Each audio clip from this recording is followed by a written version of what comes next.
Let's talk about Dreamfields pasta and whether or not it's going to help you lose weight on your THM journey. This is how I use it, how I recommend that my clients use it, but it may not be for you. When I first started THM, Dreamfields was labeled and billed as a low carb item.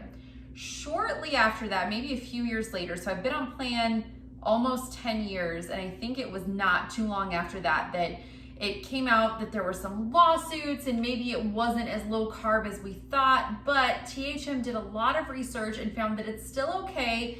The carbs are not as digestible. It is still a special product, but it is a personal choice item. The ingredients are not strictly on plan. If you go to the store and look for a similar product, if you just look at the ingredients and look at the nutrition facts, you could pick up a pasta that's definitely not on plan and could spike your blood sugar. So Dreamfields is really the only packaged pasta we want to get that works on plan, and I'll tell you how it can work on plan.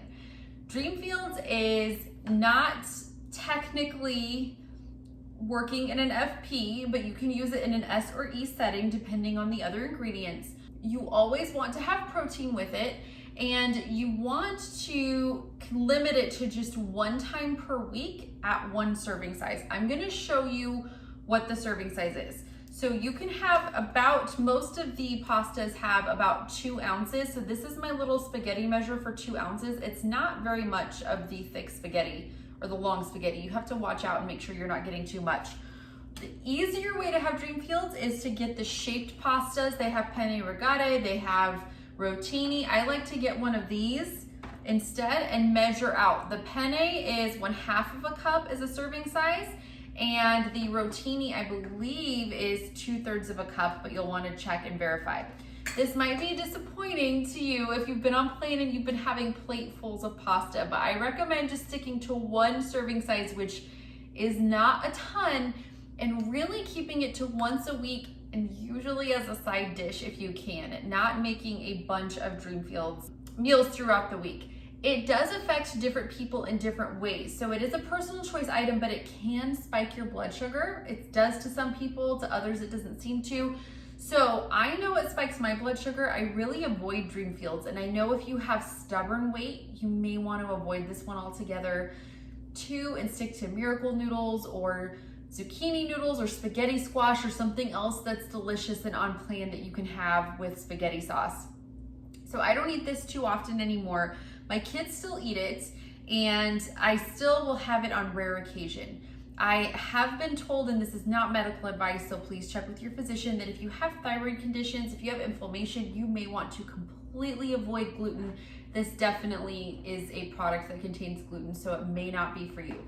If you don't have stubborn weight, and you want to have Dreamfields, one serving once a week could be okay, depending on how it affects you. If you are someone who is maybe not losing extremely well, but also really struggling to stay on plan, Dreamfields can be very beneficial in that case too. It's similar to low carb tortillas. These are things that may not prevent you from losing weight, but they're definitely not making you healthy. If you're dealing with inflammation, gut issues, things like low carb tortillas and Dreamfields may not be your best friends right now. We also have to have that balance, and we have to know when those products are going to come in clutch and save us. So if you feel like, okay, I am going to go off plan if I don't have spaghetti with the family tonight, that's where something like Dreamfields could come in and help, especially if you do it just occasionally. That's probably the best way to do it. But I recommend getting the shaped pastas over the stick pastas just because they're easier to measure, and measuring out your serving. When I'm making it for the family, so your serving size is dry pasta, so I will usually make mine in a separate pot. I don't mind making 2 different kinds of noodles, one for me and one for everybody else, because it's just a pot with boiling water. It's not making a ton of extra dishes, so I will usually measure mine out separately to make sure I don't overdo it.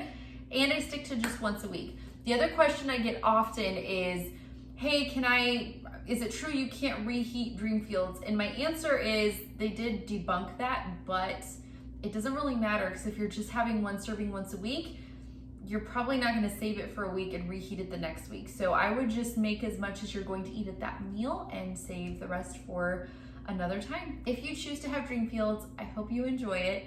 And just keep in mind, this is more of a special treat item if your body can handle it. Zucchini noodles and spaghetti squash are going to be your best bet.